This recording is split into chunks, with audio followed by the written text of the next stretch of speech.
Okay, Assalamualaikum warahmatullahi wabarakatuh and very good evening, ladies and gentlemen. Welcome to IAIS webinar on the Melaka Kingdom, Myth and Fact.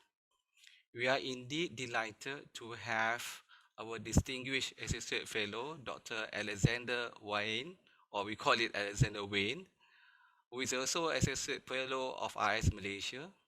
And also we have Assistant Professor Dr. Mohamad Firdaus Mansor Majdin from the Department of History and Civilization of International Islamic University of Malaysia. Ladies and gentlemen, the history of Malay civilization is rich with elements of myth and legend. Most of these mythic stories are written in traditional chronicles, which have been the main reference for Malay history through the ages. For example, one famous Malay story describes how Melaka was founded when its future ruler witnessed a struggle between a kancil or a mouse deer and a dog under a Melaka tree. Yet another Malay story tells how the third ruler of Melaka, Raja Tengah, converted to Islam after he dreamt of meeting the Prophet Mohammed SAW, a dream which led him to take the Shahada or declare himself a Muslim, and later Sultan of Melaka. At that point, he changed his name to Muhammad Shah. Yet another Malay story, however, heard by the Portuguese when they first arrived in Melaka, attributes conversion to the second ruler of the city, Iskandar Shah, who supposedly married a Muslim princess from Pasai, Sumatra. How these stories arose seems to depend on the bricolage of ideas as well as the genealogy of events and who narrated them. The phantasmagorical stories in the Malay annals or Sejarah Melayu, the principal Malay source detailing Melaka's history, were constructed as a body of literature to be marveled at by generations to come up until today. For some, however, this leads to a problem. Rather than seeing Sejarah Melayu as a great work of history detailing the past deeds of the Malays, some see it as a confusion of fact and fiction. This webinar aims to scrutinize the historicity of Sejarah Melayu and thereby the issue of myth and fact in the history of Melaka, including how this has impacted on the study of Malay history more generally. Before I pass over to Dr. Alex, let me introduce his brief profile about him. Dr. Alex obtained his Doctor of Philosophy from the University of Oxford in 2015, a specialist in the history of Islam in Southeast Asia and China. His Doctor of Philosophy research focused on the possible role of Chinese Muslim in the conversion of a Nusantara, maritime Southeast Asia, between the 13th and 16th centuries. Currently, he is an Associate Fellow at the International Institute of Advanced Islamic Studies, IAIS Malaysia. At IAIS, Alexander is working on a critical outline of the Chinese Islamic philosophical schools known as the Han Kitab, drawing attention to the school's broad intellectual framework, in particular its willingness to utilize both Islamic and non-Islamic texts to marry Islamic and Neo-Confucian thought. Dr. Alexander aims to assess whether the Han Kitab inherent inclusivity can contribute towards the principles of reform, that is Islah, and moderation wasatiyah in modern day Islam. With that, I would like to pass over to you, Dr. Alex. Over to you, Dr. Alex. Thank you very much, Dr. Azam. Assalamu alaikum to everybody watching this evening. Greetings to you all. Let me just share my presentation slides.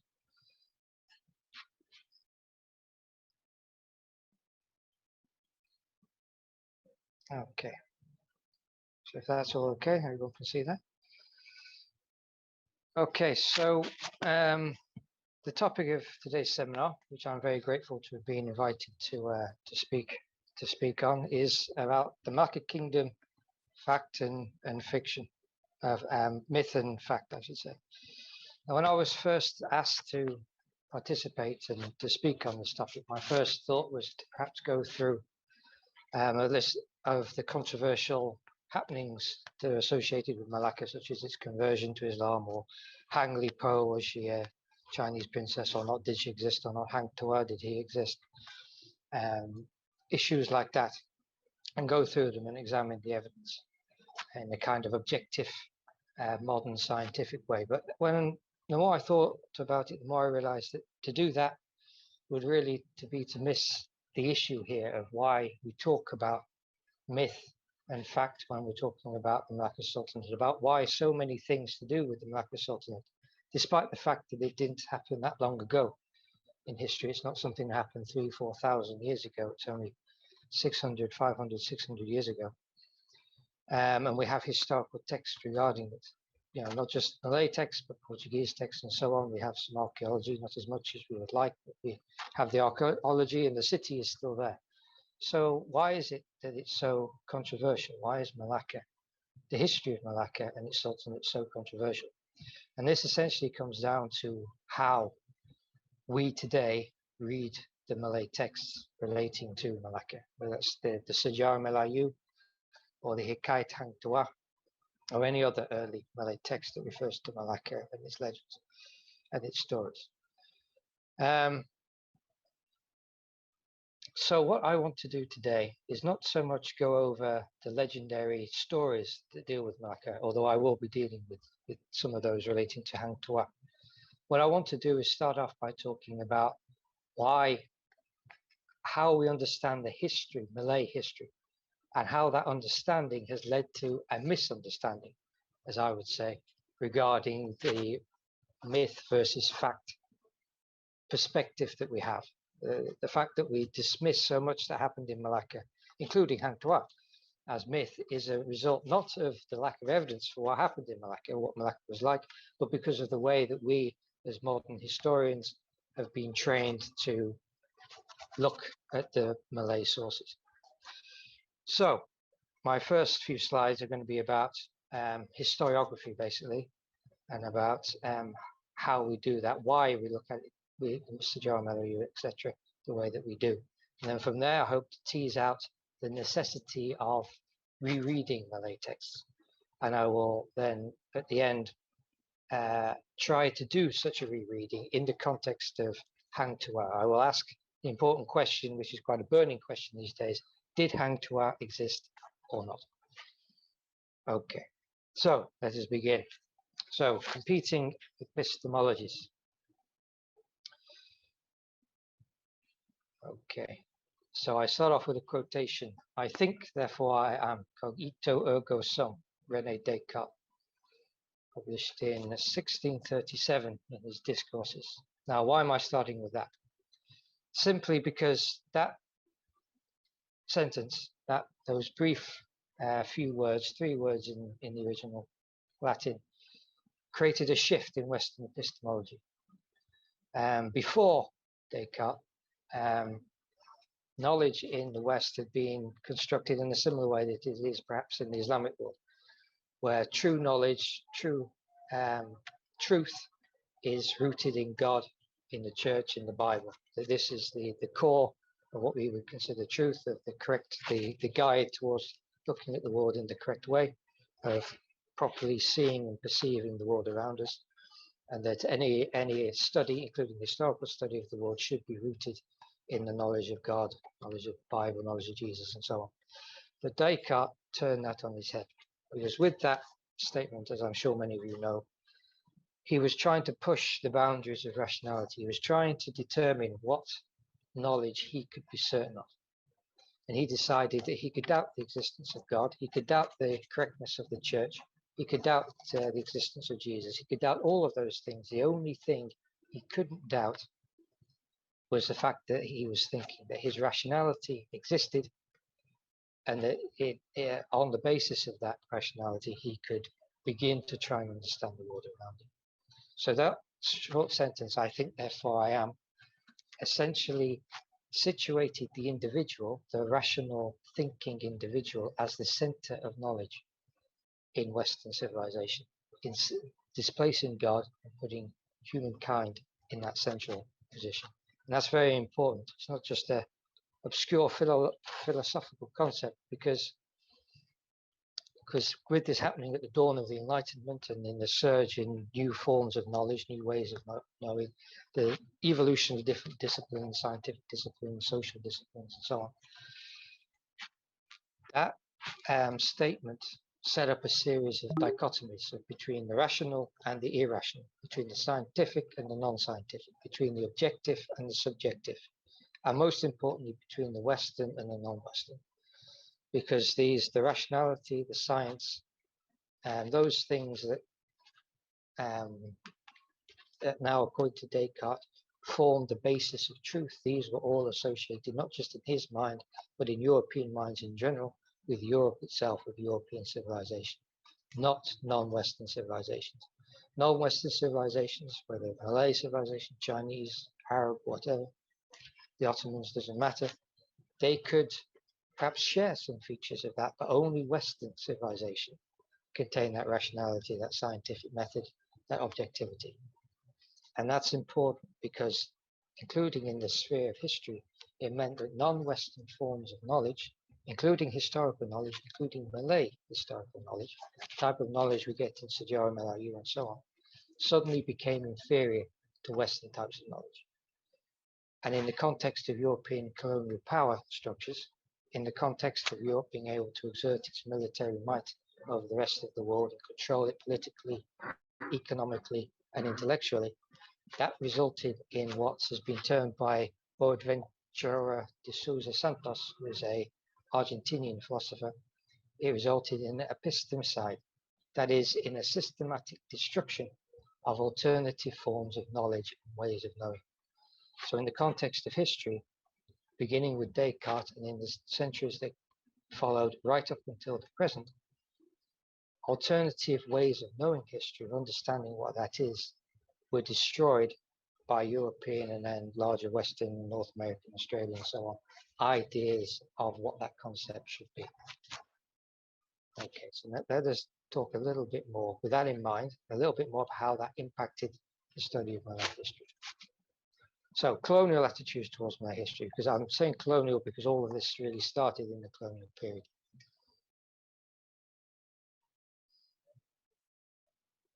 So I start off again with another quotation. This is a quotation from Hugh Trevor Roper, and it sets the tone here. Now, Hugh Trevor Roper was the former head of history at Oxford University during the 1970s and 80s. Now, Oxford famously doesn't have any scholars dealing with Malay history. And when he was asked why, this was his response: the Malays have no history. Beyond the Hellespont, that is Istanbul. Hellespont is another word for Gallipoli, which is as you lead up to Istanbul through the Bosphorus, it goes up to there. So he means Istanbul. Beyond the Hellespont, there was just the whirling of dervish tribes. So the Malays have no history. Beyond the Hellespont, there was just the whirling of dervish tribes. So what does he mean by this? So essentially, leading on from Descartes, during the 19th century, Western history was standardized, in a sense, defined by a German scholar called Leopold van Ranke, who 1795 to 1886. Now, he reshaped European history and anchored it in this idea of rationality and objectivity and in science that comes out of Descartes. Now, he prioritized primary factual source material like archives, eyewitness accounts, autobiographies, etc. The kind of thing that historians today will try and spend the most attention on. Things that were produced close or at the time of the events they describe, and which are thought to describe those events in as accurate and as objective a way as possible. Because Ranke thought that the purpose of history was to uncover the naked truth behind past events without any embellishment, to produce an accurate, neutral, and objective knowledge of past events. Now, in the context of this methodology, attitudes towards traditional Malay texts began to change. In the 1700s, when we look at early Dutch scholars, for example, or even the Portuguese who write about the Malay world, they're quite willing to take on Malay texts and talk about them and discuss what they said and so on and rely upon in their accounts. But from this point on, that changed. Traditional Malay texts were questioned. And Ranke's emphasis on factual archival material culminated in a perception that the mythologized Malay narratives, because they contain myth, were irrelevant to this serious historian. They might be important for understanding the Malay mentality, but for understanding actual history, they were irrelevant, because myth, in the Western concept from this point on, became the opposite of reality. Okay, you have actual history that happened, that is objective and scientifically observable and provable through archives and so on, and then you have the myth, which is subjective, non-scientific, and non-factual. And Malay texts, such as the Sejarah Melayu, was dismissed as the second, as the subjective worldview. And so colonial historians like Wilkinson and Winstead, who I'm sure you're all familiar with, instinctively dismiss Malay historical texts, interpreting them as ahistorical. And when they do use them, they use them essentially because they don't have much choice, and they use them with a great deal of circumspect. They very rarely accept what happens in the Malay text, unless it's a later Malay text from the 18th century onwards, when Western ideas of history begin to be adopted.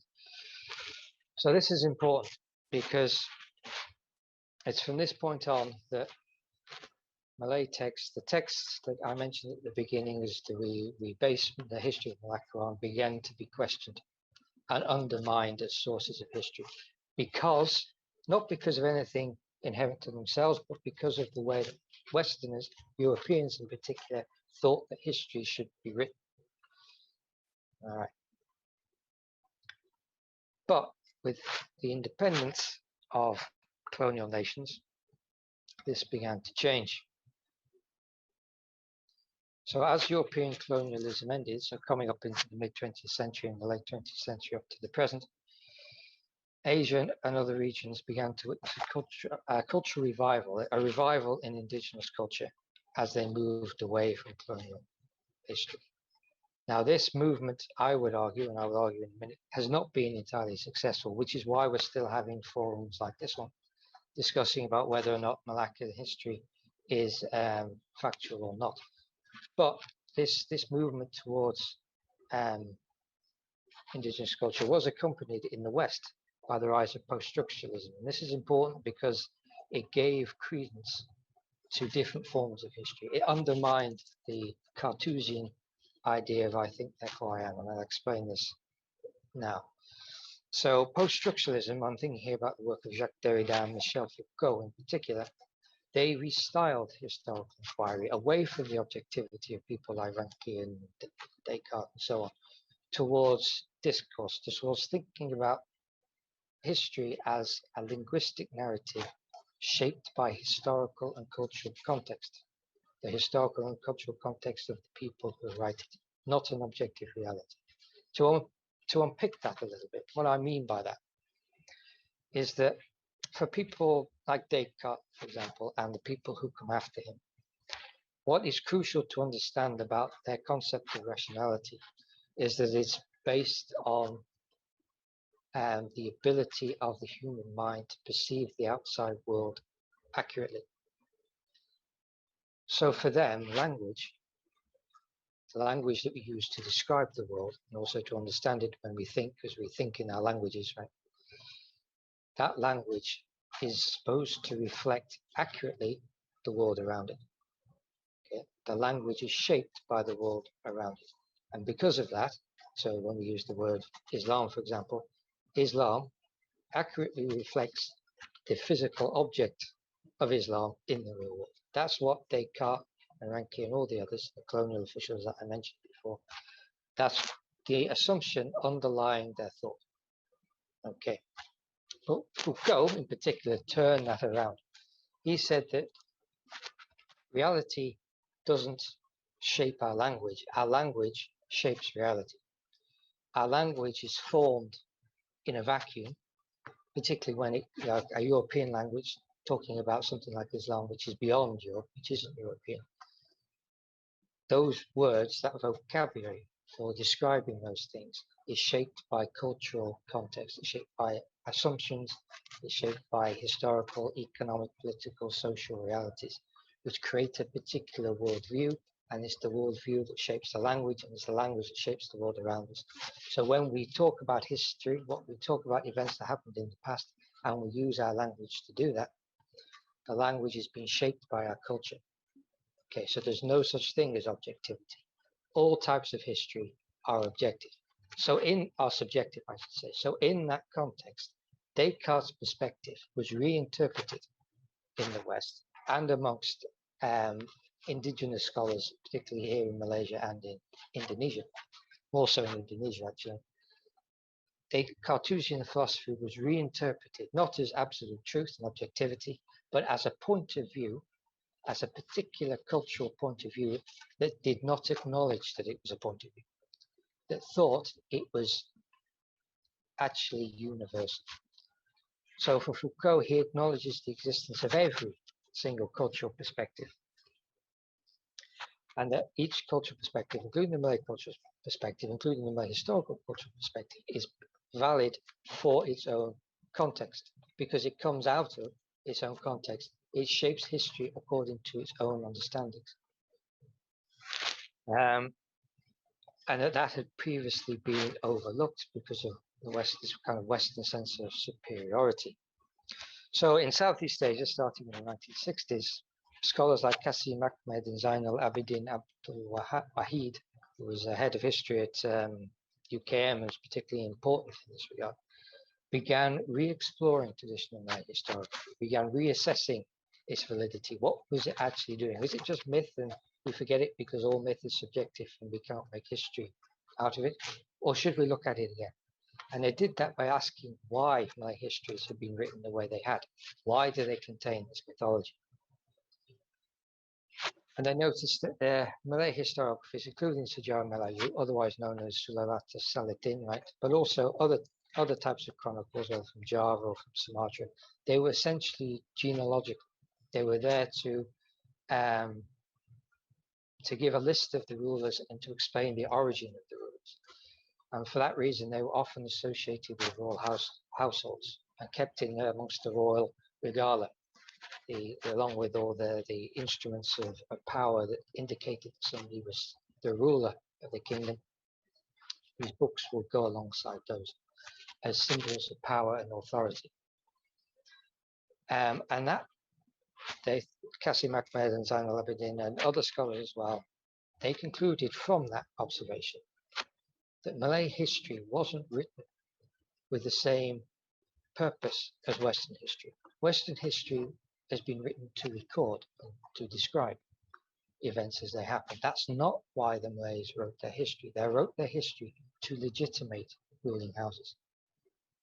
Okay, and also other significant individuals mentioned within texts. So the magical, mythical elements within the texts are not there to reflect reality, to say what actually happened. They're there to reorder reality in order to confer divine power upon the ruler. So when we think about the Sejarah Melayu and we think about tracing the Melaka lineage back to Iskandar Zulkarnain and Sri Tribuana and all that, these kind of Hindu Buddhist deities and so on, that's not because the writers of the Sejarah Melayu thought that's what actually happened.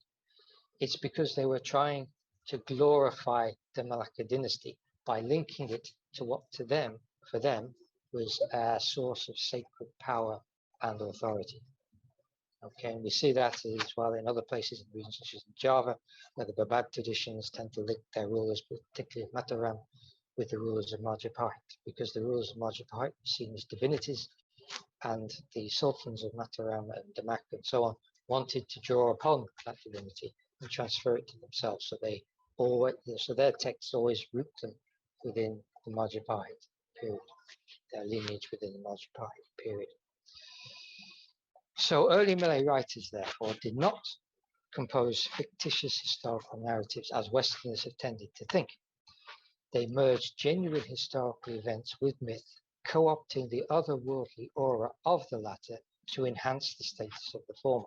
So they used myth to enhance genuine historical events, to enhance the importance and the prestige and status of genuine historical events. So for early Malay writers, myth did not signify an account without an objective reality. Okay, not like the Westerners. They didn't see myth that way. For them, myth was something that reinforced the importance of reality. They took events, historical individuals who existed, and they attached the myth to them in order to enhance their status. And that's important. And from the post-colonial period, there was an attempt to re-engage with that by the scholars that I mentioned. It wasn't a successful attempt, as I mentioned, because we're still debating it now, 50, 70 something years later. But this is the basis we should use for coming to the Malay text. Whatever it is that refers to Melaka, this is the basis that we should use to read those texts. So on that, I'm going to move on to the second part of my dissertation, which is to examine the case of Hang Tuah. Now, was Hang Tuah real or not? Now, as I'm sure many of you are aware, there's controversy about this in recent years, mostly due to Ahmed Adam, who's a scholar who's been quite prolific in this area in recent years, who has said quite boldly that Hang Tuah was a fictional character that existed in the classical texts of Sejarah Melayu and the Hikayat Hang Tuah only. And he does this, I think, because he comes very much from the basis of the Western school, which I mentioned before, seeing these texts as mythologized and having no basis in fact. But as I said, as I've tried to establish, I think the text that view misunderstands the purpose of these texts and what they were designed for.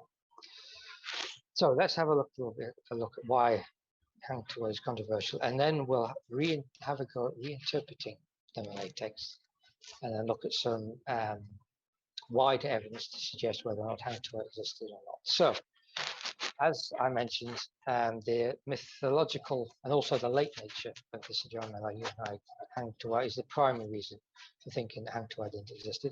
So Sejarah Melayu was written in about 1612, probably based on something earlier than that, about 1536. But that's a century after the fall of Malacca, and here the Hikayat Hang Tuah is a bit later still. There's also a lack of archaeology to support the existence of Hang Tuah. There's no structures associated with him, no school that he went to, no house that he grew up in, anything like that. No palace that he lived in. There's no inscriptions with his name on it, and there's no confirmed anyway gravesite. There is a gravesite that claims to be Hang Tuah's, but this is controversial. The grave itself appears to date, because the Makam Panjang, the very long graves, they usually date to probably the early 17th century, maybe the late 16th century, so the Portuguese period. So for comparison, the grave of Panglima Pidi, which is on top of Bukit Chino in Malacca, that's also Makam Panjang, dates to 1624, something like that. And also there are the legends actually and stories in the village where Hang Tuah's grave is actually associated with one of the Bendaharas of Malacca rather than Hang Tuah. So that's controversial.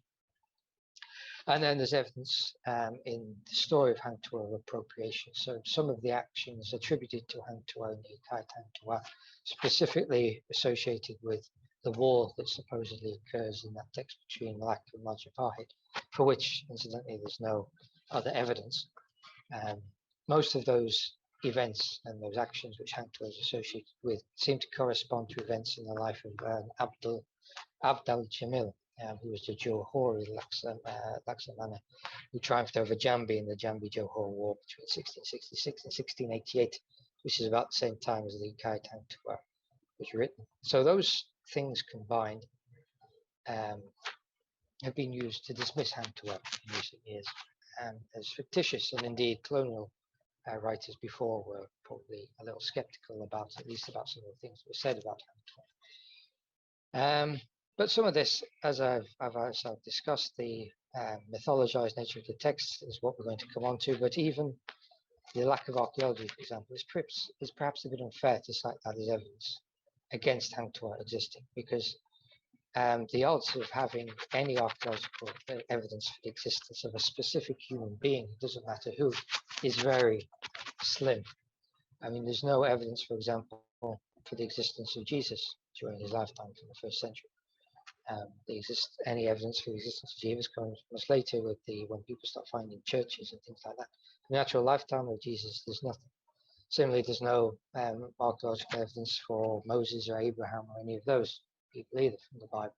And indeed, many of the people from Malacca, I mean, we have two gravestones associated with rulers, Alauddin Shah and Mansor Shah, and there's a few other gravestones scattered around Malacca, one belonging to a princess and a few to traders. But other than that, there's no indication of any of the individuals mentioned in Sejarah Melayu existed at all. And you wouldn't expect there to be, because you wouldn't expect to find evidence for a specific individual. So that may be a little harsh. And the appropriation isn't enough to dismiss Hang Tuah either, because there's a lot more to Hang Tuah than simply the actions associated with Majapahit Malacca War, such as his supposed conflict with Hang Jebat, for example, or Hang Kasturi, depending on which text you rely on. So, the case for saying that Hang Tuah existed is not concrete, it's not airtight, but I want to focus on the texts, as you may imagine. Now, because my time is short, I want to focus on the Hikayat Hang Tuah and on how to reread that. So this is essentially a Malay epic centered on an historical figure. Now, those kinds of texts are actually very rare. There are a few Malay translations of Hikayat, such as Hikayat Amir Hamza and Hikayat Muhammad Hanifa, which are, as I said, Malay translations of Persian originals. There's some Malay translations of Indian texts as well. But they all relate to historical individuals, right? Individuals associated with the early years of Islam or with Hindu mythology. Now, we would not see Hindu mythological figures as historical figures, but people translating these texts several centuries ago probably did. So we have those texts, which are translations of Persian or Sanskrit originals. But in terms of Malay epics written in Malay dealing with historical figures, there are actually only two: the Hikayat Hang Tuah and the Hikayat Aceh, which is a biography of Iskandar Muda, the 12th Sultan of Aceh. Now, to understand Hikayat Hang Tuah and to facilitate the reading of that and make what I'm going to say more compelling, I'm going to focus actually on the Hikayat Aceh and understanding that text, and then we transfer that understanding to the Hikayat Hang Tuah. So, first of all, it's important to say there is no doubt whatsoever that Iskandar Muda existed. There is no question of it. We have his gravesite in Banda Aceh, we have an inscription there with his name on it. We even have a surviving letter which he wrote to King James I in England, which is preserved in the Bodleian Library in Oxford, which he signed at the bottom. And we have numerous European accounts that visited his court and the court of his daughter later on. So there's absolutely no question that he existed and he was real. However, the Hikayat Aceh is heavily mythologized in the same way that the Hikayat Hang Tuah is. So the Hikayat Aceh glorifies Iskandar Muda in a very similar way that the Hikayat Hang Tuah glorifies Hang Tuah. So, for example, the Hikayat Aceh has a dynastic origin myth involving two brothers who find magical flying jackets that allow them to fly around. They find them next to some water, they fly around, and they end up marrying some celestial nymph, some supernatural being. Now, those of you who read the Hikayat Hang Tuah recognize the reference to flying jackets is also occurring in there, because that was a common motif, because it linked back into pre-Islamic Hindu Buddhist mythology that had been adopted in Malay culture, and it was used to glorify people. Okay, in the Hikayat Aceh, we also have mythical landscapes. Now, by mythical landscapes, I mean they recreate the area, the land around Banda Aceh in an interesting way. So they create places and they name places which either didn't exist or only existed in a kind of semi-mythical way. And they gave them names such as Deluxe, Ishkida, which means what, the Bay of the Enamored. There were rivers referred to as Dar al-Ishki, which is the abode of the beloved. Wadi as-Safar, the riverbed of purity, and so on and so forth. And then the Kota Kalawat at the end, which is kind of the city of seclusion. Now, these places didn't exist, but their names give away their meaning, because these all kind of have hints towards Sufi kind of concepts and practices, right? And this idea of seclusion and of being enamored and all the rest of it. These are the kind of imagery that Sufis use, particularly Sufis like Hamza Fansuri and so on, who were active during the time of Iskandar Muda. So by using these, by creating a landscape with these names in them, by creating places that Iskandar Muda could go that were called with bore these names, what the text was doing was not reflecting reality. It was creating an association between Iskandar Muda and Sufism. Now, so whereas a modern historical text would say Iskandar Muda belonged to this tariqah and that tariqah, and he studied under this teacher and so on, that it would communicate that knowledge, that understanding of the Sufi connection in that way. The Hikayat Aceh did it this way, by creating this mythical landscape. And arguably the Hikayat Hang Tuah does the same thing with Hang Tuah by sending him to Europe and things like that. The biggest threat at the time in Southeast Asia, the biggest disturbance was the arrival of the Portuguese. So it would make sense to take such a figure as Hang Tuah and send him to Europe in order to teach the Europeans a lesson, to show them that the Malays are, wiser than they are, and so on. So that's, again, the Hikayat Hang Tuah is doing a similar thing. It's creating a landscape through which Hang Tuah can move, not because he actually moves through such a landscape, but because allowing him to do that says something about it. It creates an impression of what he was like historically. And then also in the Hikayat Aceh, we have a series of miraculous deeds associated with Iskandar Muda, particularly in his youth. So when he was at the age of 7, for example, he mastered riding elephants. At the age of 8, he managed to master sea battles and directing sea battles. It's kind of like as an admiral. When he was 9, he mastered all types of arms, firearms, and so on. When he was 10, he defeated the Portuguese ambassador in horsemanship. The Portuguese were well known for their horsemanship, so that establishes his skills. When he was 12, he killed his first wild buffalo. When he was 13, he miraculously understood all religious knowledge without needing any instruction, including memorizing the Quran. And then when he was 14, he killed his first ferocious tiger, and so on and so forth. And I'm sure many of that kind of miraculous deed and that kind of heroic achievement will be familiar to many of you. In the context of Hang Tuah, has a similar kind of career. And again, for the same reasons, because the author of the text wanted to convey a sense of Iskandar Muda's importance and his accomplishment, not necessarily what happened in a kind of objective sense, but to glorify that figure. And the same thing is happening with Hang Tuah. So what this tells us, when we see this similar pattern between these two texts, and given that these are the only two texts we have from this period that deal with a biography of a specific historical individual, is that pre-modern Malay biographies did not center on imaginary figures. They centered on real figures to whom mythological elements were applied. So this suggests that the Hikayat Hang Tuah is referring to a real person. That Hang Tuah was a real person, and so were many of the other people in the Sejarah Melayu who have similar mythological backgrounds. Okay. And so that means that, as I would suggest, that we should reread Malay text, not just the Hikayat Hang Tuah, but Sejarah Melayu as well, in order to reassess exactly what they tell us about the past. We shouldn't just look at the mythology and say, oh, it didn't happen.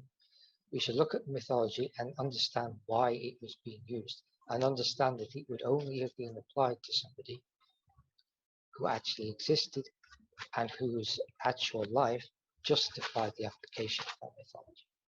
Okay, now Skandamudi is only given these miraculous deeds and put through this mythological landscape because he was such an important person, and he was necessary, given he was the leader of Aceh, the kind of the Mansor Shah of Aceh, as it were, presided over its golden age. It was necessary to link him with Sufism. It was necessary to demonstrate his abilities, his superhuman abilities, in order to emphasize the glory of both him and of Aceh, not because he didn't exist. Okay, so that's how I would suggest that we should approach Malay texts.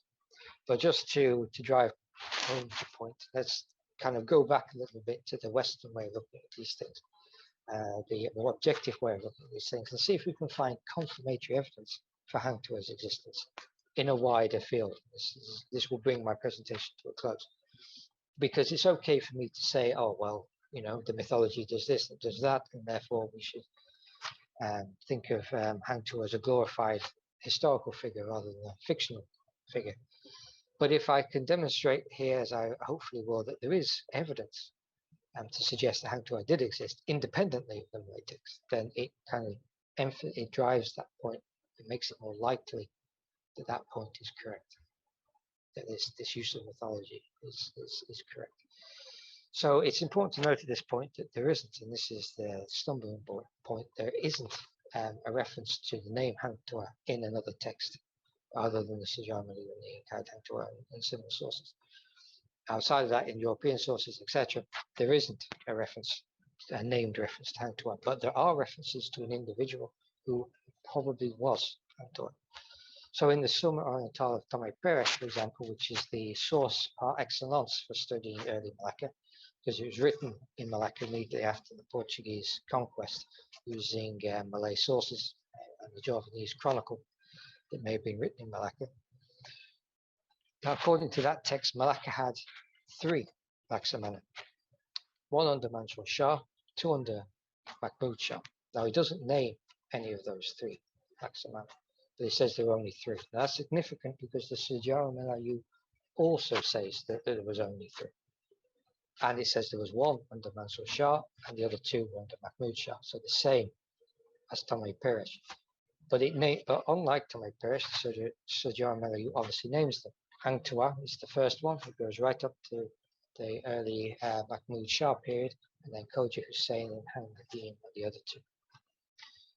Now, significantly, the Sejarah Melayu, when dealing with Khoja Hussain and Hang Nadim, gives us biographical information. So it says that Khoja Hussain died in Mahmud Shah's scandal, and just after Mahmud Shah's scandalous marriage to Tun Fatima, who was the daughter of one of his Bendaharas, while it says that Hang Nadim survived the Portuguese conquest and commanded the Johor Navy.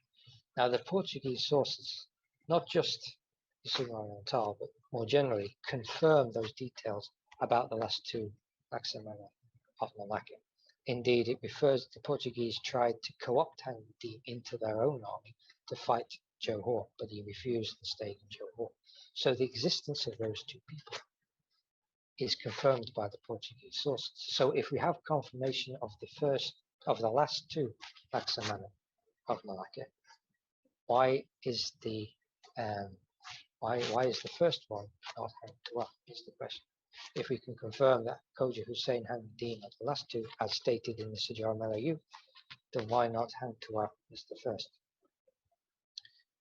Similarly, we have the archives from Japan, which have been discussed in Malaysia over recent years, books published by the UPM, I think, which refer to Laksamana at the time of Mansor Shah. So they confirm at least the existence of a Laksamana under Mansor Shah, which could only be Hang Tuah because there's no reference of any other Laksamana during that period. Although, again, obviously, it doesn't give a name, so we cannot be absolutely certain that it's Hang Tuah, but it's likely because there's no other candidate.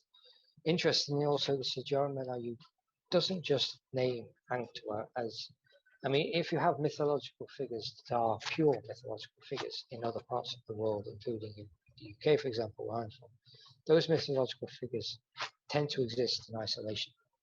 By which I mean they don't have family surrounding them. but Hang Tuah does. Right now, the Kayat Hang Tuah goes into considerable detail about his family, about his parents, and so on. The Sejarah Malayu doesn't do that, but it does say who he married. It gives us specific identities for who he married. He married the daughter of the Sri Bija Diraja and the daughter of Paduka Raja, the Paduka Raja. And he had 5 children, and it names them. He had 3 son-in-laws, who it also named. Sultan Mahmud Shah was one, and Khoja Hussain and Nadim, the other 2, Laksamana, were also son-in-laws. And that's significant because usually his purely mythological figures, as I said, exist in isolation. They may have a divine origin, a divine parentage, and they may be used as a cipher for the beginning of a divine lineage for a ruling house, but they don't, generally speaking, always have a family surrounding, particularly not a named family. But here we have wives, we have children, and we have son-in-laws, and indeed there's even a possible reference, although it's uncertain, to a grandchild. And interestingly, those that's basically 2 generations. His wives that generation, and then his children's generation, which would be consistent with the span of time described in Sejarah Melayu. The Sejarah Melayu, as we have it in the Raffles manuscript at least, ends in 1536. So a generation or so after Hang Tuah would have died. So by having 2 generations, Hang Tuah and the generation afterwards, it corresponds to the time period involved. Hang Tuah died in the early Melaka, early Mahmud Shah period, and then there's enough time, a generation after that, until the Sejarah Melayu was written. So that lineage conforms with that, suggests that it may be accurate, given, as I said, that names and so on are cited. And in addition to that, finally, we also have confirmation in the Portuguese sources of other figures surrounding Hang Tuah. So Hang Tuah's patron, for example, Tun Ali, is described in the Sejarah Melayu as a Tamil. So he was the grandson of a Tamil merchant who settled in Malacca. So he's described as a Tamil who acted as Mansor Shah's treasurer and was the grandfather of Mahmud Shah's first Bendahara, Tun Mutahir, the one who was executed because of Tun Fatima. Now, although again he provides no names, Tome Perez confirms much of that information because he also mentions Mansur Shah's treasurer as being a prominent person in Malacca, and he also says he was Tamil, and he also says he was the grandfather of Mahmud Shah's first Bendahara, who was the father of Tun Fatima, who does mention her name, which led to Tun Mahdi's execution, his daughter's marriage to Mahmud Shah. So we have confirmation there of the existence of people associated with Hang Tuah, whether it's his son-in-laws and his successors as Laksamana, whether it's Tun Ali.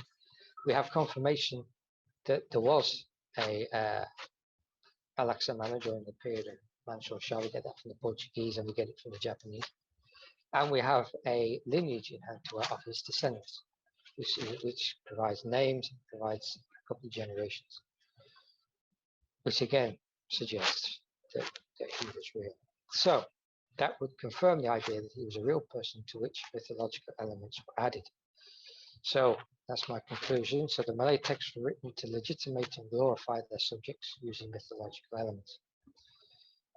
They were not written as fictitious narratives. The presence of mythic imagery within those texts should therefore be seen as part of a unique worldview, a worldview that is different from the Western worldview that has been used to understand them in the last 100 years or so.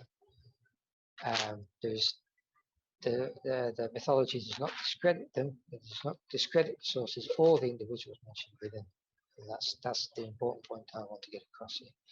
And so these considerations must, I feel, prompt a new approach to the history of the sources on Malacca in tune with the values of their authors. So we should reread the Malacca sources in tune with the values of the people who wrote them, not in tune with the values of what we think should constitute history. Okay, so thank you for listening. That draws to a close my my presentation. So I will end there. Okay, thank you very much, Dr. Alex, for the fantastic presentations. And I reserve to comment on your presentation because we have a commentator afterwards that would share what you have presented. And perhaps later on, I think we will have the discussion through Q&A. But that was a very good presentations on that on this Melaka Kingdom myth and fact. Okay, we move to is Dr. Mohamad Firdaus bin Mansor Majdin, who is an assistant professor, Department of History and Civilisation of IIUM. I mean, he got his undergraduates, masters, and PhD degrees all from UIA, and I think his PhD is in history and civilization, and I think he has interest in modern Japanese history, modern history of Malaysia, and Ottoman history. With that, I pass over to you, Dr. Firdaus, to comment on the presentation of the Dr. Alex. Over to you, Dr. Firdaus. Bismillahirrahmanirrahim. Dear respected Associate Professor Dr. Mohamed Azam, the Deputy Chief Executive Officer, the International Institute of Advanced Islamic Studies Malaysia, with our moderator for tonight's webinar, dear esteemed speaker Dr. Alexander Wain, Associate Fellow at the Institute, dear esteemed guests and participants, Assalamualaikum warahmatullahi wabarakatuh to all. First and foremost, I would like to express my gratitude to the Institute for inviting me as a commentator for the webinar. Though I consider myself as not the expert subject matter, nevertheless, I hope my presence tonight will enrich our discussion in one way or another, and looking forward to learn more from our tonight webinar, inshallah. Right, so we have been listening to Dr. Alexander Wain. He have presented to us a wonderful remark about the Kingdom of Melaka, and I'm gonna offer my my views and thoughts on the Sultanate of Melaka, particularly about the myth and fact. All right, so it seems to me that there will be some repetition here and there, based on what Dr. Alexander has presented to us just now. Right, so I'm going to share my slide in a short while. Hold on a second. All right, I hope all can see the slide now. Yes, we can. Please proceed, please. All right. Okay, then. Basically, I will be diving into this matter about the myth and fact. So obviously, I'm gonna introduce the rest of the audience about the fundamental questions about what is myth and about what is fact and what's not, and the reasons or causes for this to happen. And obviously there will be some remarks about the Melaka Sultanate and reflection on my side. And finally, there will be some concluding remarks about this issue. All right, so moving on to the myth and fact. So obviously, in the last, Dr. Alexander has mentioned about this myth versus fact in his presentation, but allow me to go very briefly about this myth and fact. So generally speaking, many traditional historical writing in the Southeast Asia contain perspective and narrative of all past historical events which are taken place in the form of Malay traditional chronicles, or we call it hikayat, and local legends, or we call it in Bahasa cerita dongeng. Right, so myth is generally speaking sacred narrative of traditional societies, generally involving superhuman being, and legends are mystical stories about certain historical events. And Dr. Alexander has also touched about this. It always involves like superhuman being and in this in according to this constitute myth and legends, right? While fact obviously perceived as something that really happened, right? And one can profit truthfulness, right? Um, so that is a striking differences between myth and fact. Obviously, isn't it?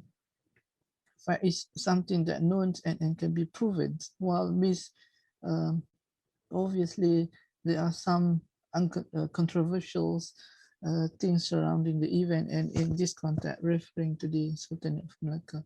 Right, moving on to the scholar views. I quote from Dr. Ahmad Adam, explain that every society have its own myth, right? Which may aim to explain the origin of one society or national things related to growth and developments of one political institution. Interestingly, he mentioned that this myth may incorporate to romanticize or to glorify certain visionary individuals or figures in certain societies. So this has been mentioned by Dr. Alexander, that myths oftentimes used to glorify or to romanticize certain individuals or figures in any given society, in any given countries, and in context. The same thing that we could see in the case of Sultan of Malacca, right? So while the other Western writer, Thomas Engelbert, point out that myths and legends are formed what he termed as a grand narrative, which emphasize moral note than factual credibility of any historical event in any given nations, right? So these are the scholar views about the myths, the legends, right, in the society. So in other words, you can find this myth and legends in every single society, in every single nation, all right? And of course, in this case, the Sultan of Malacca, no exceptions, right? Now we come to the reason or causes as to why we've seen the so-called blends of myth and facts in the case of Sultan of Malacca. So basically, there are few possible reasons, and I consider this as a human factor. Um, First thing is like one inclination or tendency or personal interest, right? So there might be, I mean, as humans, there are a few possible reasons as to why we witness a blend of myth and fact in historical events, all right? So another factor that I can think of is about the memory, right? So this is basically got to do with the degree of strength in narrating distant past orally. And obviously, we are talking about the history of Malacca that was taking place in 15th and 16th century, isn't it? So that is very old, and that's basically depends on very much depend on the person memory in narrating those stories, right? Those who are having, I mean, obviously those who are having a very good memory could somehow tell almost exactly what had happened, isn't it? And vice versa, right? Moving on to the next, and perhaps there is also reason why there is a blend of myth and facts because of the monarch's instructions or order. I think in the old historical writings, um, some of these were commissioned to be written by the Sultan, isn't it? And as a writer, as a court writer, you might have to follow exactly what had been written, and obviously you have to speak positively about the persons or whatever things that you are being instructed to do. All right. So next point is about bias, and obviously some of these historical texts may contain a bias and certain prejudice, and yeah, and that could happen because as a human there is always tendency for this to happen, and there is also a kind of misinterpretation or wrong interpretation on the part of the writers or the historian themselves in narrating those stories or those events, and I think that the same thing could be said about the Sultanate of Melaka, right? And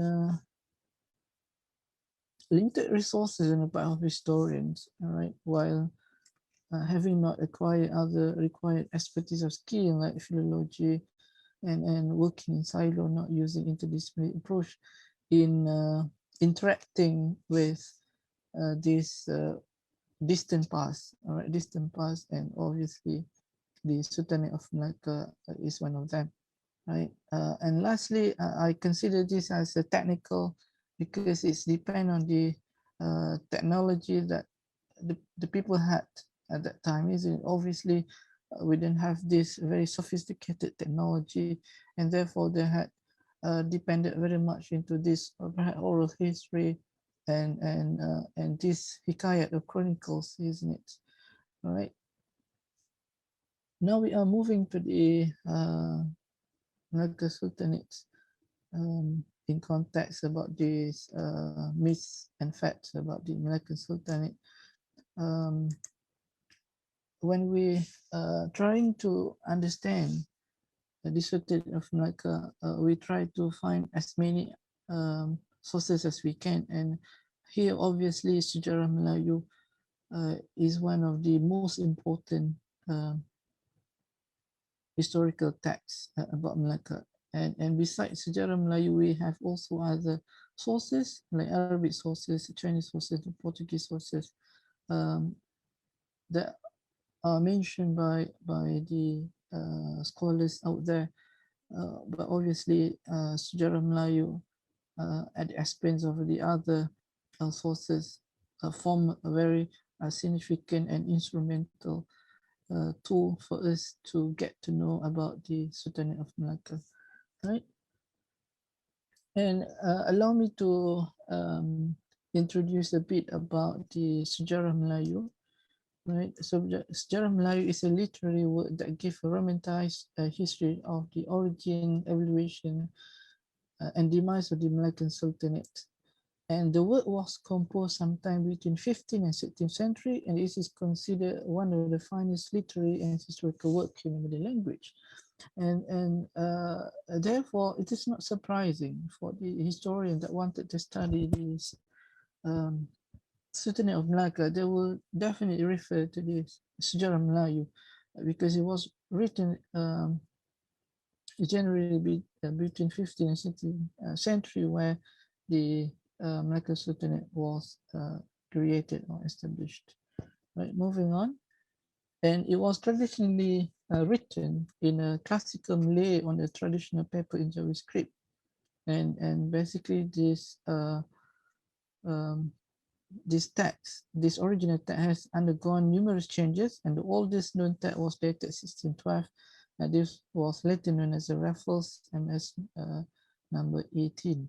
All right, so even Dr. Alexander has also somehow mentioned about this Raffles version of Sejarah Melayu.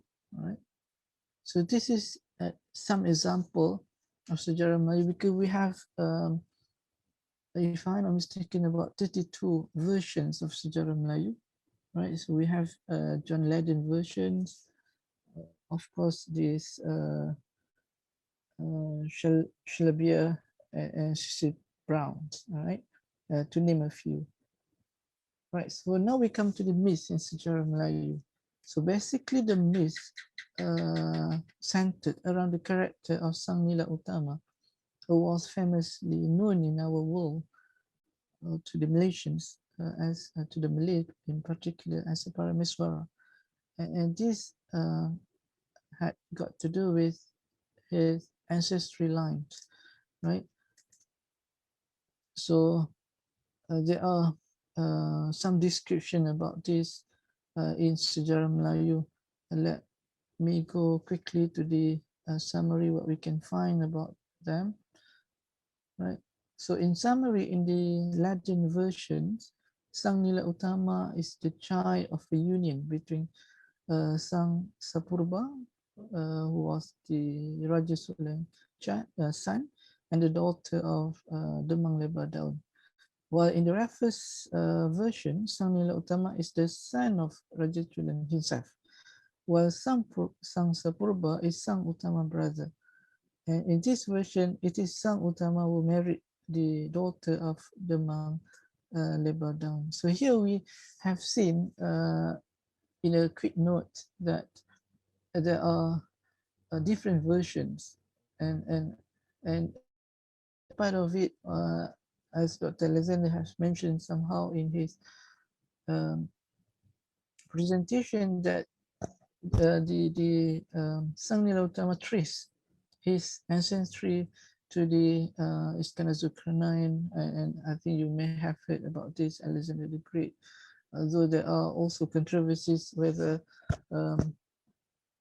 Alexander the Great was really the Iskandar Zulkarnain, right? So yeah, people are not yet confirmed about the identity of this Iskandar Zulkarnain, whether he was the same person of with the Alexander the Great, right? So now I move on to the my personal reflections, my own, I would say my own views about this. All right.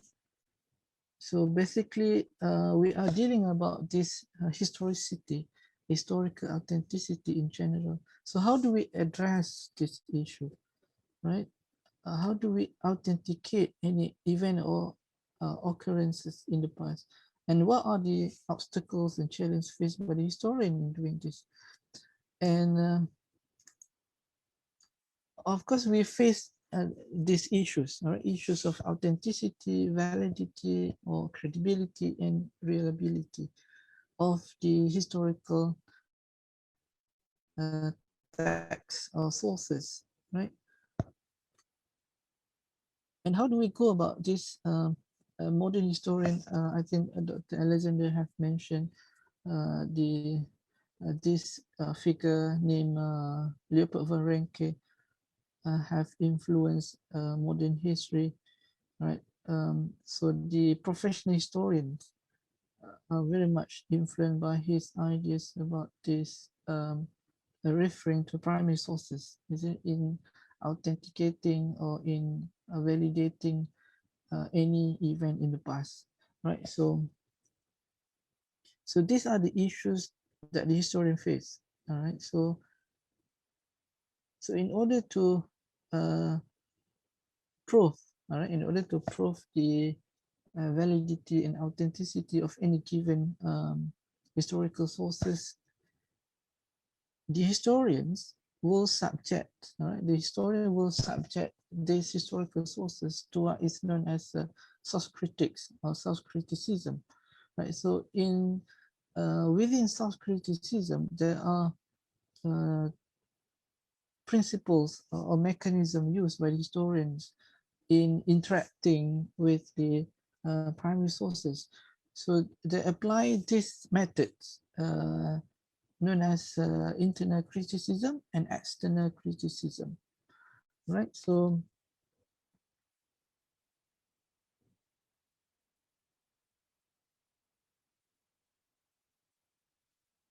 external criticism is a part of historical method that determine the authenticity of source, while internal criticism is also part of historical method that determine the historicity of the fact contained in the document. So how do we go about doing this?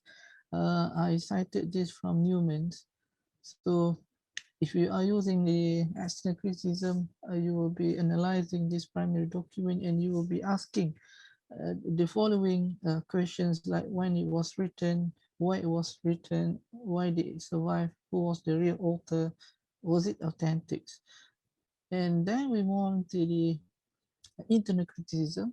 All right, eyewitness. I mean, when it's come to the author, is the eyewitness or second account, why it was written, any literal meaning behind it, uh, external consistency in terms of information contained in these documents, and how about meanings context. All right, so this is a brief about how do we go about validating and confirming the authenticity of primary document and primary sources.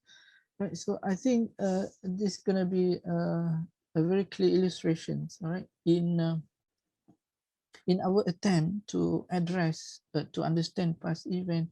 Obviously, we need to go into, we to refer to sources, and depending on the period that you are studying or researching on, that will determine how many primary sources that you have. The far removed you from the events, obviously there will be very little uh, sources that you uh, will be able to get. All right, so in context of the Sultanate of Melaka, obviously 15th, 16th century, uh, there were very few, isn't it? There were very few um, primary documents about the Sultanate of Melaka, and obviously in studying about the Sultanate of Melaka, people mostly referred to the Sejarah Melayu, right? So in interacting with past event, we used, I mean, historian used sources, and and as a result of it, they come up with interpretations, all right, interpretations, and definitely when it comes to interpretation, it is differs, all right, from one person to another, because again, it's all depend on your connective abilities, your experiences, your skills, and whatsoever. All right, so it's bound to have a different interpretation from one person to another, but history as a discipline has set uh, a strict measure or strict standards for the historian to adopt in analyzing and interpreting any event in the past. Right, so now I come to the concluding remarks. Obviously, what I can say that the historian in general find it very extremely difficult, right, to ascertain distant past, especially as there are no other contemporaneous document or sources on the same event or occasions, right? So that's why there was heavy, I would say, from my humble point of view, my humble observation, I would say there is a heavy dependence on the Sejarah Melayu, because that was the out of many sources that we have in those days, the Sejarah Melayu considered as the most important ones. All right.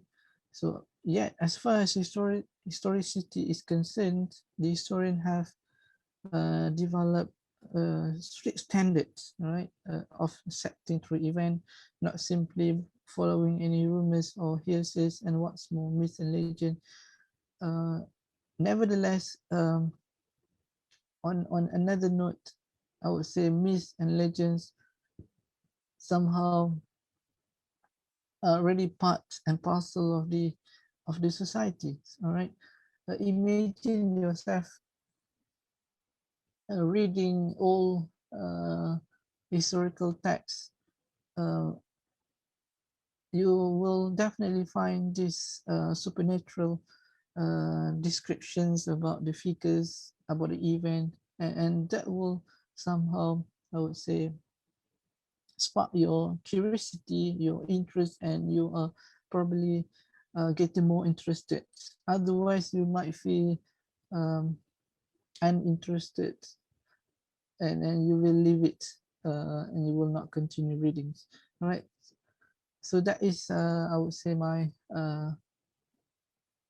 concluding remarks on this about the myths and facts surrounding the Melacan sultanates.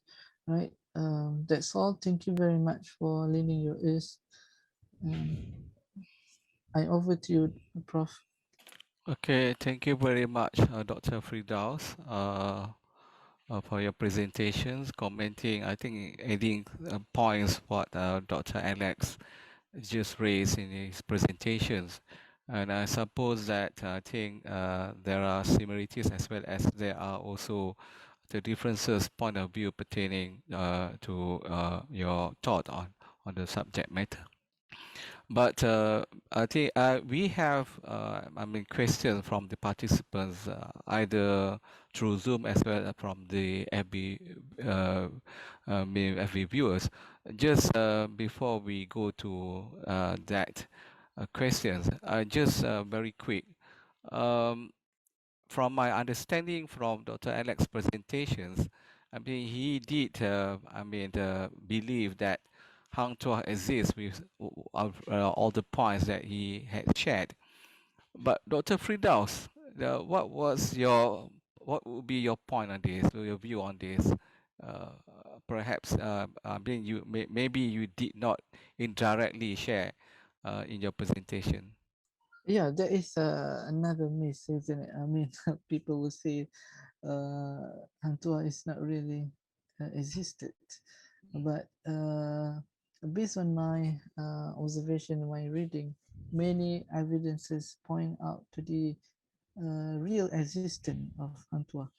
And one of the most interesting evidence coming from the Japanese sources. Dr. Alexander have mentioned about Rikyu document. So this document had confirmed this existence of Hang Tuah or Laxmana during the time of Malacca Sultanate, right? Okay, thank you. We take questions from the participant from the Zoom first. We have one question from Andrew Kua. He addressed this question to Dr. Alex. If you say that history in the Malay traditions was written to give legitimacy to the leaders, can it therefore be viewed as reliable? Would it be so subjective because of its ulterior purpose? Dr. Alex, please. Yeah, thank you. That's a good question.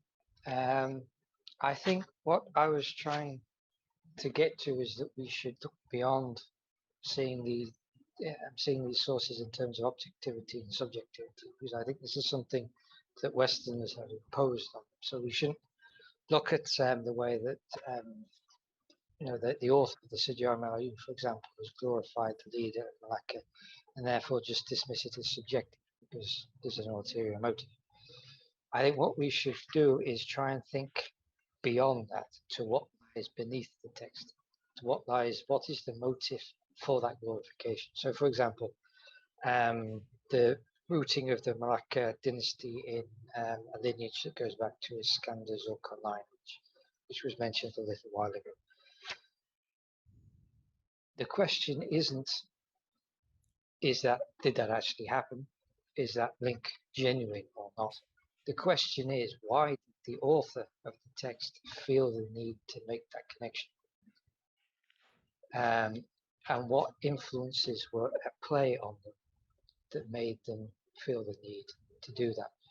I mean, for example, the first Malay culture to make that link wasn't Malacca, it was Minangkabau. So was there a link between Malacca and Minangkabau that prompted that? Or was there a link between Malacca and Persia, which is often where that idea is thought to have originated, because the Kayet Iskander Zulkarnain, which is an early Malay text, is a translation of the Persian original.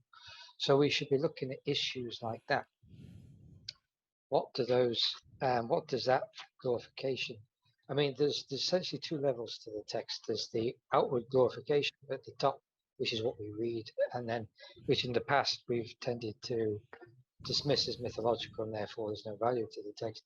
And there's what's underneath that outward glorification. It's what's underneath it that we need to get at, because we need to understand that maybe the authors of the Sejarah Melayu didn't think that that connection was genuine, with Iskandar Zulkarnain was genuine either.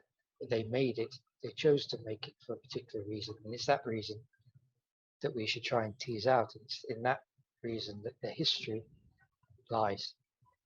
So that would be my answer to that question. Okay, thank you very much, Dr. Alex. There's one question here from Helmi from the History Department of IUM. Okay, he thanks both of you for the presentations as well as as the commentary. In your view, does the inability of some historians to appreciate the symbolic and the meaningful side of text is due to the division of labor in modern scholarship between history and literature, which seem to roughly correspond to the distinction between the domain of facts and the domain of symbolism and meaning?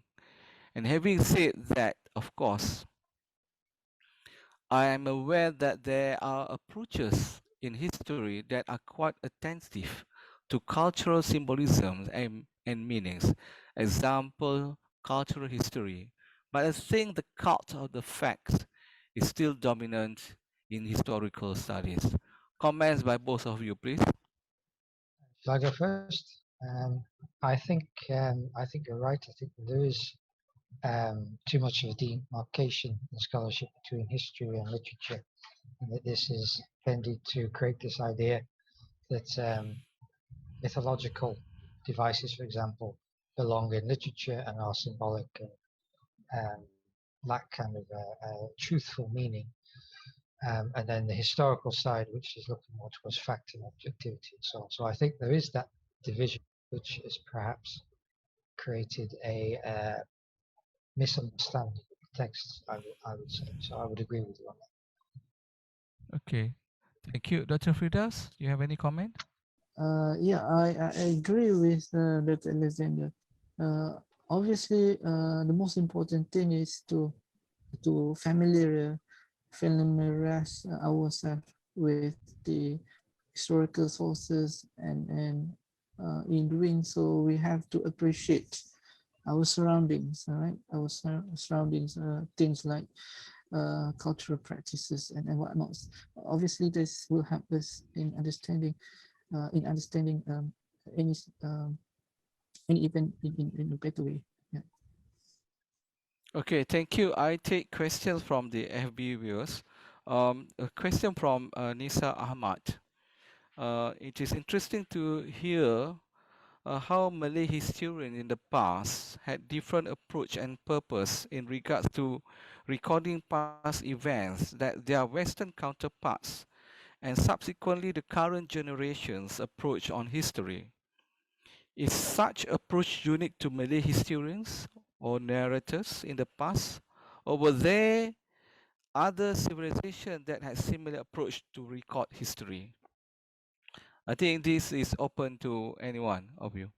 Um, You- yeah, you- yes, I think each culture has had its own particular approach to history. The Malay version is particularly interesting because it does have this blending of myth with fact, which is unique and very interesting. But certainly, I mean, pre-Enlightenment history in the West would have been very different from one country to another, and would have relied much more on mythology and so on. Would have had a different perspective of the world and how it works. In India, for example, one thinks of the cyclic view of history that they have. That the world moves in a series of cycles, whereas for us in the West and in the Islamic world, it's linear. Time is linear. It has a beginning with creation and it'll have an end with Day of Judgment and so on, and it's a gradual process through. And that affects the way you look at history and the way you understand history and how it unfolds and how it progresses. And that's evident in the Indian text. I think in the wider Islamic world, because a lot of developments in Europe are based in part on the Greek tradition, on Greek idea of logic and on the Roman idea of how to write history and so on. That also got passed over into the Arab world. So Middle Eastern history has been quite similar, I think, in some ways to the way Europeans have written history. But yes, I think different cultures in Africa, Asia, and so on have written history differently. There are similarities between them, but also differences. And it's not just between the Malays and everyone else. And part of the challenge of understanding the histories of different cultures is understanding the way they understood history. Okay, thank you, Dr. Firdaus. Yeah, true enough. I share the same views with Dr. Alexander. Uh, Naturally speaking, any given society will approach uh, this in a different ways. So they have their own unique of dealing with this, and it's not. I mean, the Malays have his own way of dealing with this, and the rest will be the same as well. I would say. And of course, in doing so, they have been influenced by their own worldviews, their own perceptions, and so on and so forth. Yeah. Okay, thank you. I'm now taking the question from the participant in Zoom. It is from Ayman Zaidi. The question is, when we conduct a comparative study on the Malay sources with foreign sources such as Portuguese and Chinese, by neglecting the bias of the records, we will find some inconsistency Malay sources in certain events with foreign sources, especially within the context of the relationship between the empires. What are our attitudes towards this issue? Okay, either one of you or both of you can respond. I'll respond first of all, I think. That's also a good question, so thank you very much. I think I wasn't suggesting that we neglect any biases in the text. I was suggesting that we need to understand why those biases exist. And I think that a comparative analysis of sources, such as comparing the Malay sources with the Chinese sources or the Portuguese sources, can help us to do that. So, for example, in the Sejarah Melayu, all the interaction between Malacca and China is put into the reign of Mansor Shah. So there's no reference to Malacca having any interaction with China in any other part of the text. It's just in the reign of Mansor Shah. But obviously, if we look at the Chinese sources, Portuguese sources as well, we see that most of the interaction between those two kingdoms occurred at the beginning of the Malacca period during the reign of Paramaswara, Magathi Iskandar Shah, and Mustafa Shah afterwards. So there's an inconsistency there. But seeing that inconsistency between the sources can help us understand the bias in the Sejarah Melayu, because it's clear that the author of the Sejarah Melayu wanted to glorify Mansor Shah. For some reason, that ruler had a particular interest and draw for the author of the Sejarah Melayu, and they wished to glorify and that ruler, and that's why they moved all of that into the text. So it helps us to identify the bias, and from there we can then move in to seeing why that exists, why focus on Mansur Shah, why move the stuff that's associated with China, why that is that important and not stuff on something else. Any response from you, Dr. Firdaus? Thank you, Brother Ayman, for asking the question just now. Yeah, I would say somehow inconsistency bound to happen when we do this kind of comparison between different sources isn't on any given events or occasions. And like the Dr. Alexander Wain mentioned, we definitely need to take this into consideration. I mean, their views, if there is any bias and whatsoever, we should appreciate them so that we can know and uncover more about why there were such inconsistency, why this perhaps this source speak positively or perhaps negatively about certain figures or certain individuals. I think that will add our knowledge more about the issues, about the events. Okay, pertaining to this question, Dr. Frida, I think if I'm not mistaken, I saw in your slides on the sources of this Sejarah Melayu, and out of a few sources that you mentioned, I think I did not see I mean it's a source from India, sources from India. You did mention from China, I mean from Persian, etc., etc., but not India. So whether that has been not included as one of the sources for Sejarah Melayu, if not mistaken, your slides. Yeah, I think perhaps there is. I believe there are um, prominent sources out there. Yeah, there are prominent sources out there.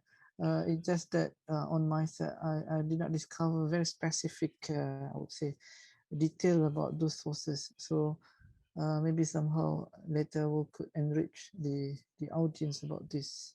Okay, thank you very much. I think I will take up all the questions before we end, because I think to give respect of the audience, those are in the Zoom as well, and on this FB.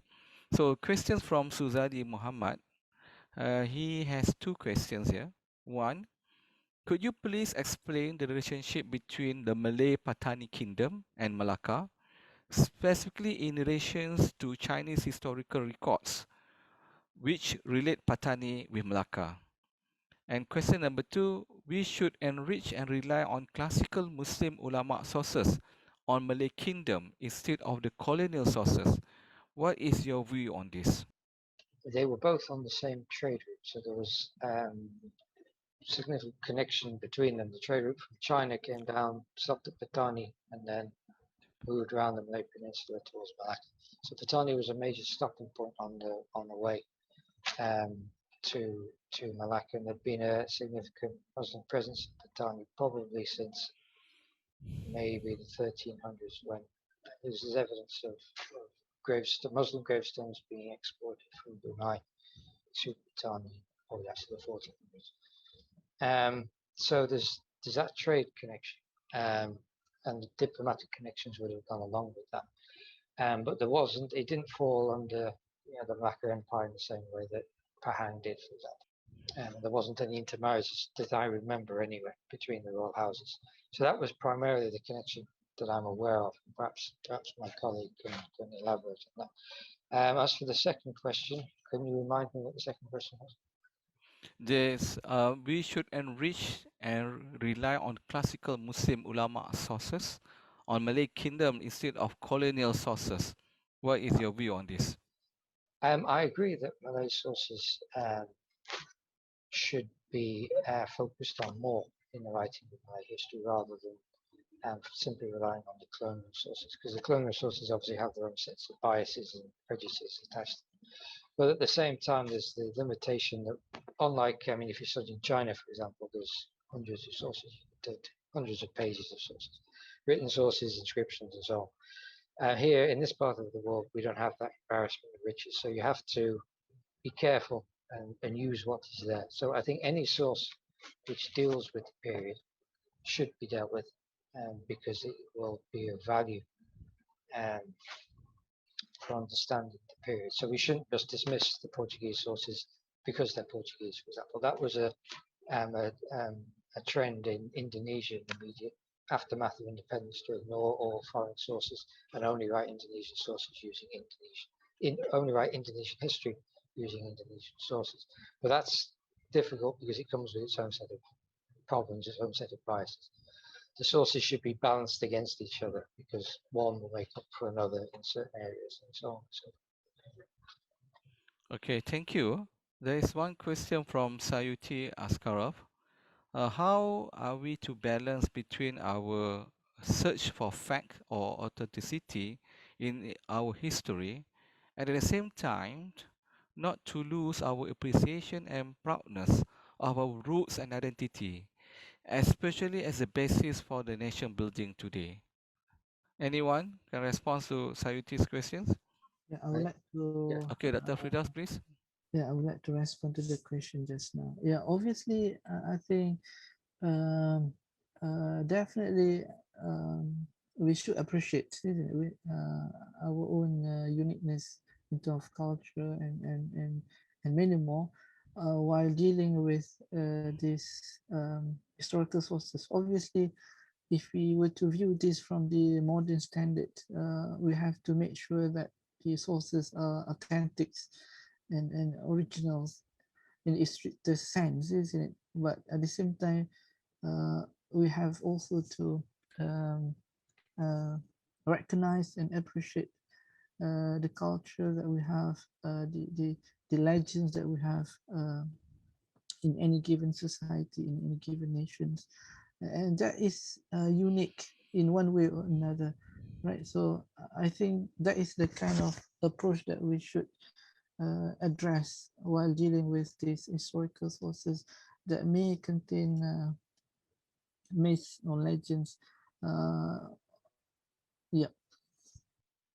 Okay, thank you. There is one more question from Suzali. Before we have the last questions, there are two questions at the end which relate to Hang Tuah. But this, with regard to Parameswara, it seems that Parameswara killed Temagi from Malay Patani Kingdom in Hujung Tanah, or we call it Temasek, in order to establish his kingdom further up to Melaka. What is your view on the tragedy? Yes, he's right. It was the Bendahara of Temasek, I think. I think it's that's an interesting window into the politics of the period. I think the way that a prince can flee Palembang or Srivijaya, the remains of Srivijaya, set himself up in Singapore and then try and take control of the kingdom. Then when he fails, he's driven out by a great power around it. I think it's Thailand, Siam. Which forced them out of Singapore or Java, depending on which source you're referring to. But it's an interesting window onto the politics of the time and how the different kingdoms related to each other, how the different rulers related to each other. And indeed, it's something you can see through the Malacca period as well, with when there's marriages, for example, between Malacca ruling family and other kingdoms around the peninsula or on Sumatra, and then how that can later erupt into difficulties because of power struggles and so on. So it's an interesting view, as I said, on how things worked at the time. Okay, thank you. We have these two questions pertaining to Hang Tuah. One is from Datin Rosfina Rahmat. She said that I believe Hang Tuah exists. If he did not exist, how about the grave to be said as Hang Tuah's grave, situated in Tanjung Keling, Melaka? And for that matter, there is the question pertaining to Hang Tuah about allegation that Hang Tuah and his companions were not Malay, but rather Chinese. Did any of your findings in regards to determining the existence of Hang Tuah and his companions shed any light on this allegation? Well, to deal with the grave, first of all, that's an interesting one, the grave of Hang Tuah. And the date of it is difficult to determine because it has no inscription on it, as you will know. But it's of a particular type of grave. It's the Makam Panjang, as I mentioned in my presentation. So it's extremely long, and it has these two Batu Nisan, which are on the door at either end. And then it's surrounded by this ornate structure, mausoleum structure. Now the structure around it, including the walls, are made with colonial era bricks, probably from the Dutch period, and they're similar in style to the Masjid Kampung Pling and so on in Malacca, in central Malacca. And there's a similar cupola, like little dome, at the grave of Makam Panjabat in Malacca as well, which likely date from the Dutch period. Precisely when in the Dutch period, it's difficult to say. From the early Dutch period, because there was a period then under the first Captain Melayu of Malacca to reassert Muslim identity and establish the mosques and so on in Malacca, because under the Portuguese, everything was kind of wiped out. So those physical characteristics of the Makam Hang Tuah suggest that it dates from the colonial period. The fact that it's Makam Panjang, however, suggests that it may be a bit earlier than that, because as I said, the Makam Panjang that survived elsewhere in Malacca seem to date from either the late Malacca period or the Portuguese period. So the grave of Panglima Pidi on top of Bucachina is 1624. Then there's another grave on Pulau Malacca of a sultan from somewhere else, I forget where, which is also Makam Panjang, and it's supposed to date from the late Malacca period. Also on Java near Gres, which was conquered by a merchant from Malacca in the late 1400s.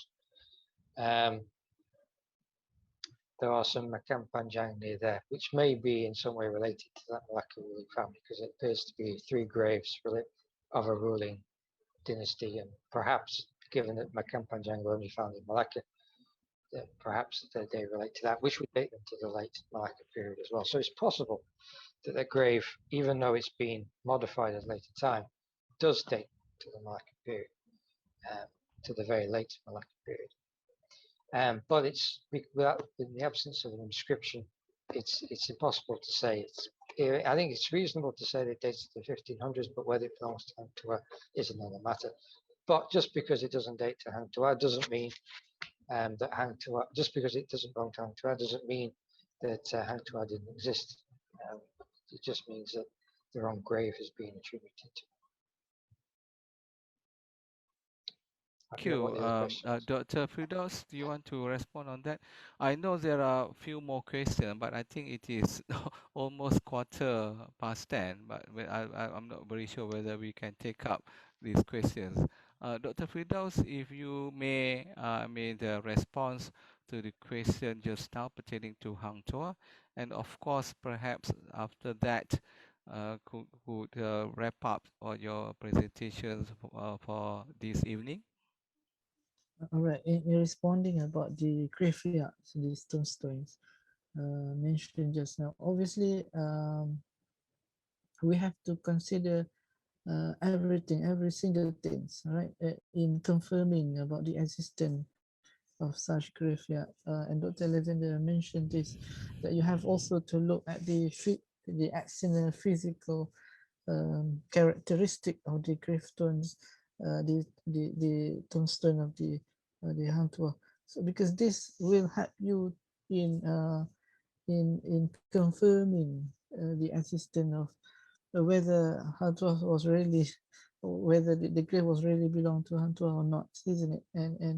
And the style of the gravestones and whatnot obviously need to be taken into consideration, because this is one of the many ways how do you confirm, all right, the authenticity, perhaps the originality of the grave itself. Yeah. Okay, thank you, Dr. Firdaus. Dr. Alex, if you have anything else to say before we wrap up our webinar tonight.